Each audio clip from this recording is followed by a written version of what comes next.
Hello, students. Today we are going to discuss another topic of community health, that is public health in India and its evolution. It is another topic. It is another topic of unit first of our community health first. That is concept of community health and community health nursing. Public health in India and its evolution. We will divide it into four categories ताकि हमें समझने में आसानी हो. First is public health before colonial period, post independence period, modern period. Public health और pre colonial period, public health pre colonial period इसमें क्या था? जब पहले आता है ट्रेडिशनल मेडिसिन. पहले पहले ये नहीं था, मतलब मॉडर्न मेडिसिन नहीं था. तब फोकस किया जाता था इसी आयुर्वेदा यूनानी सिस्टम में.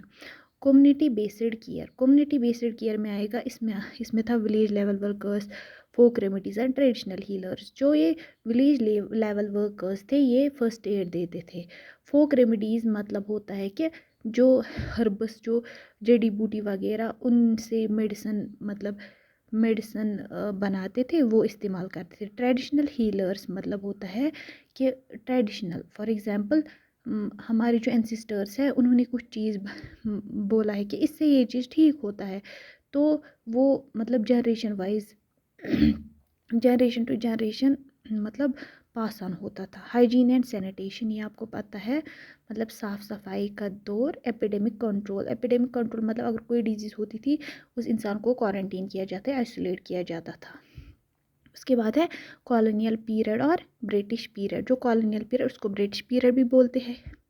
इसमें पहला है इंट्रोडक्शन ऑफ वेस्टर्न मेडिसिन.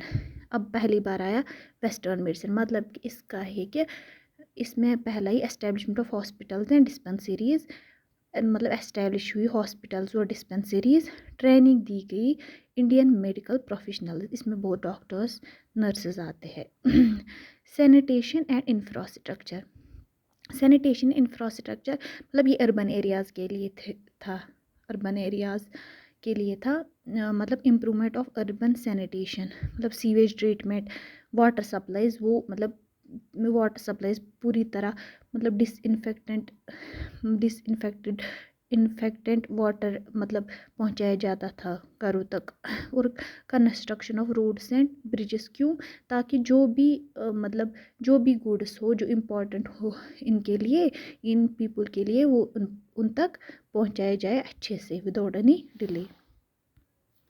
उसके बाद epidemic control and vaccination.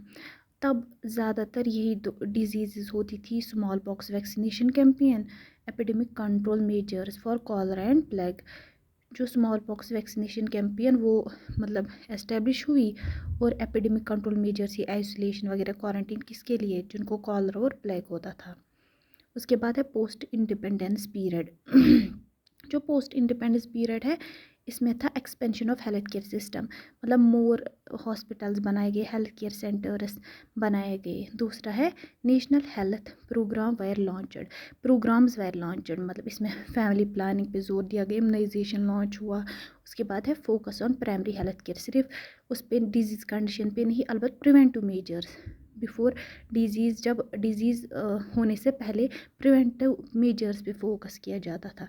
Modernisation of health care settings. New technologies introduce हुई, ट्रीटमेंट्स वर इंट्रोड्यूसड, ताकि हेल्थ हो वो मतलब अच्छे से मेंटेन रहे. अब है मॉडर्न पीरियड में पहले ही डिजिटल हेल्थ इनिशिएटिव्स, जो आपको पता है, मतलब हेल्थ एप्स वर इंट्रोड्यूसड, इलेक्ट्रॉनिक रिकॉर्ड्स है, टेलीमेडिसिन वर इम्प्रूव. टेलीमेडिसिन पता ही है ना, फ़ोन पे, अगर कोई ऐसे नहीं लेकिन फ़ोन पे हम डॉक्टर से बात कर सकते हैं. वो मतलब हमें प्रिस्क्रिप्शन देता है related disease condition. Non communicable disease focus. जो non communicable disease like diabetes, mellitus, heart के जो कंडीशन है उस पर फोकस किया गया. Non communicable rather than communicable तो पता ही है, लेकिन नॉन कम्युनिकेबल डिजीज़ पे भी फोकस किया गया. यूनिवर्सल हेल्थ कवरेज, इसका मतलब है कि हर किसी इंडिविजुअल को हेल्थ केयर सेटिंग्स, मतलब इसमें ये था कि हर किसी को मतलब हेल्थ केयर मिलना चाहिए हर किसी इंडिविजुअल को, जो भी मतलब पे रहता है. I mean human. Global health security, global health security में आएगा preventing and responding to global health threats. मतलब है इसका कि अगर फॉर एग्जांपल चाइना में कोरोना वायरस था, तो पूरा जो भी पूरा ग्लोब है वो उस उसके लिए मतलब प्रिवेंटिव मेजर सोचने चाहिए, रेस्पॉन्ड करना चाहिए, क्योंकि ये फिर एपिडेमिक बनता है, ये थ्रेट होता है ऑल ओवर ग्लोब के लिए। इसके बाद है पर्सनलाइज्ड मेडिसिन, मतलब हर किसी इंसान के लिए पर्सनलाइज्ड मेडिसिन इफ़ेक्टिव होता है। हम उसका जेनेटिक देखते हैं, मतलब जेनेटिक मेकअप में मत कोई डिस्टर्बेंस है, या फिर हिस्ट्री लेते हैं उसकी, मेडिकल हिस्ट्री, फैमिली हिस्ट्री, ताकि जो भी उसकी मतलब केयर हो और वो मतलब अच्छे से ट्रीट हो, जो डिजीज़ कंडीशन है वो अच्छे से ट्रीट हो। Thank you, have a nice day.